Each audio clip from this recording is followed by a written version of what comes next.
BSc part second year की आज की हमारी क्लास रहेगी। तो आज की क्लास में हम पढ़ने जा रहे हैं दोलित्र ऑसिलेटर्स। दोलित्र क्या होता है उसको हम समझेंगे, और ये आपके यूनिट जो चल रही है यूनिट 4 उसी का सेकंड पार्ट है, पार्ट सेकंड यूनिट 4 का पार्ट सेकंड है दोलित्र। तो दोलित्र के द्वारा जो है हम दिष्ट धारा को प्रत्यावर्ती धारा में परिवर्तित करते हैं और वोल्ट तथा लाभ का प्रवर्धन अनंत होता है।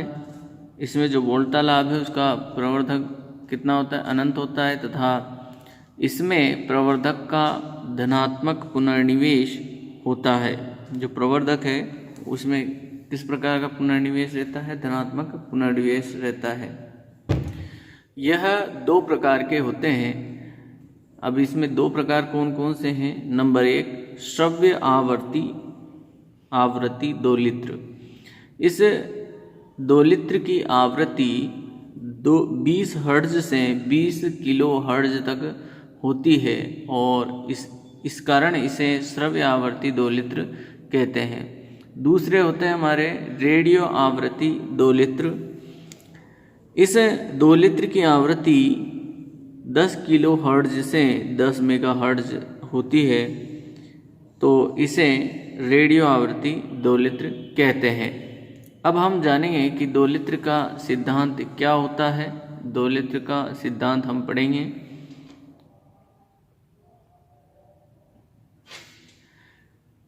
तो यहाँ हमने जो एक संरचना बनाई है, संधारित्र C लिया है। यह संधारित्र C प्रेरण कुंडली और जो रेजिस्टेंस है इसके समांतर क्रम में लगा हुआ है, और इसको कहते हैं हम टैंक परिपथ। इसे हम क्या कहते हैं? टैंक परिपथ। तो समांतर क्रम में संधारित्र और प्रेरण कुंडली प्रतिरोध को संयोजित किया गया है, यानी कि प्रेरण कुंडली और प्रतिरोध तो श्रेणी क्रम में रहेंगे और इनके समांतर क्रम में क्या रहेगा? एक संधारित्र। तो समांतर क्रम में संयोजित एक प्रेरण कुंडली L व संधारित्र C एक सरल दोलनी परिपथ की रचना करते हैं और इस परिपथ को टैंक परिपथ कहते हैं। इस परिपथ को क्या कहते हैं? हम टैंक परिपथ कहते हैं। यदि संधारित्र को किसी स्रोत से आवेशित करते हैं तो उसमें ऊर्जा विद्युत क्षेत्र के रूप में संग्रहित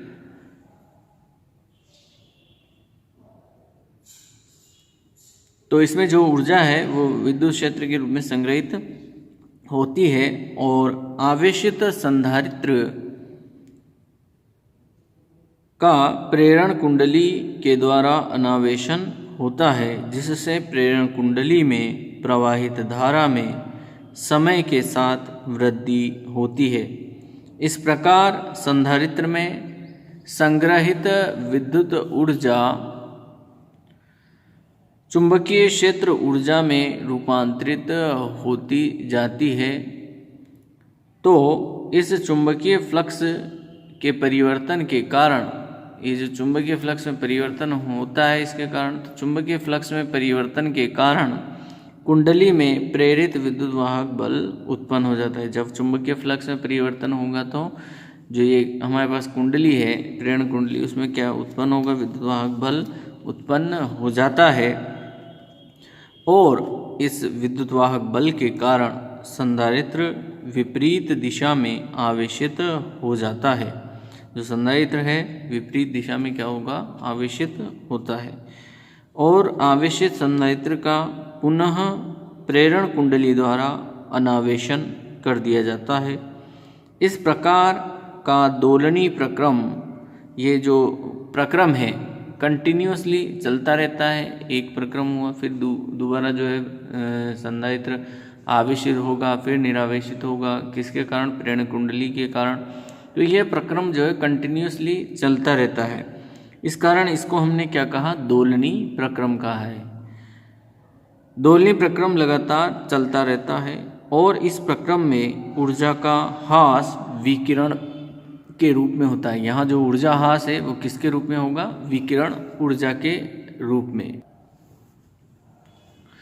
ऊर्जा हास विकिरण ऊर्जा के रूप में होता है, जिससे समय के साथ धारा का आयाम घटता जाता है और अंत में शून्य हो जाता है। और इस ऊर्जा हास की क्षतिपूर्ति के लिए ट्रांजिस्टर का उपयोग किया जाता है और ट्रांजिस्टर का उपयोग प्रवर्धक के रूप में जो है किया जाता है और इसमें धनात्मक पुनर्निवेश होता है। इस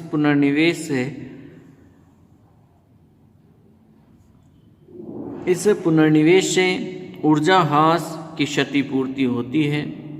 तो ऐसे परिपथ स्वतः उत्तेजित दोलित्र कहलाते हैं।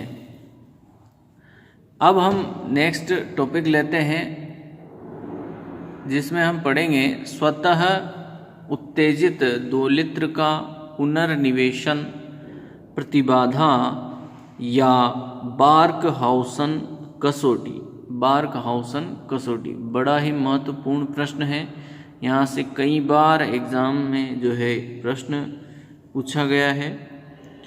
माना कि ट्रांजिस्टर प्रवर्धक का वोल्टता लाभ ए है और इसका परिपथ चित्र निम्नानुसार है। यहाँ प्रवर्धक ये ए है, ये बीटा गुणक है आउटपुट वोल्टता का। यदि निर्गत वोल्टता वी आउट है, वी ओ के रूप में है, वी ओ का कुछ भाग पुनर्निवेश जाल द्वारा निवेशी परिपथ में पहुंचाया जाता है। यदि पुनर्निवेशी अंश बीटा हो तो निर्गत विभवांतर वी आउट का बीटा गुणा भाग निवेशी परिपथ में जाता है और इसे वी एफ के द्वारा व्यक्त करते हैं, अर्थात वी एफ बराबर बीटा वी नोड के रूप में ये होगा। तो प्रवर्धक पर कुल निवेशी विभवांतर का मान वी आई एफ बराबर V I plus V F के रूप में हो जाएगा, यानी कि इनपुट वोल्टता और फीडबैक वोल्टता का जो गुणनफल है वो कुल निवेशी फीडबैक की कंडीशन में कुल निवेशी वोल्टता के मान के बराबर होगा। तो इस स्थिति में जो वी आउट है, यानी कि जो निर्गत वोल्टता हमें मिलेगी वो मिलेगी वोल्टता लाभ ए, और जो फीडबैक की कंडीशन में वोल्टता है उसके गुणनफल के बराबर मिलेगी।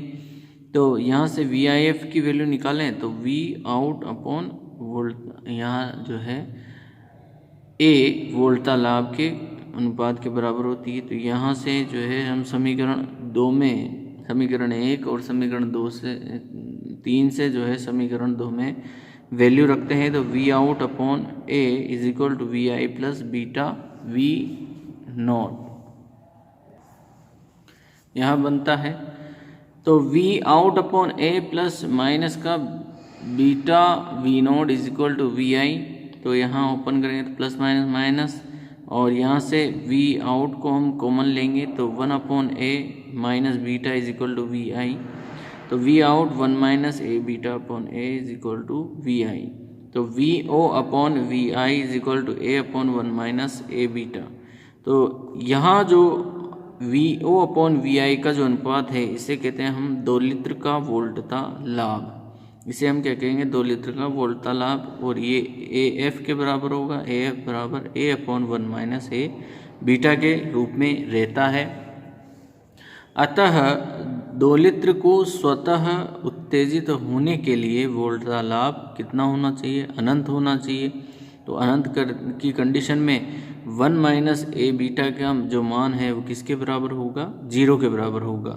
तो ए बीटा बराबर क्या होना चाहिए, 1 होना चाहिए। यही कंडीशन कहलाती है हमारे बार्कहाउसन कसौटी। तो आज की क्लास में इतना ही। नेक्स्ट क्लास में हम इस टॉपिक को और आगे बढ़ाएंगे। Thank you.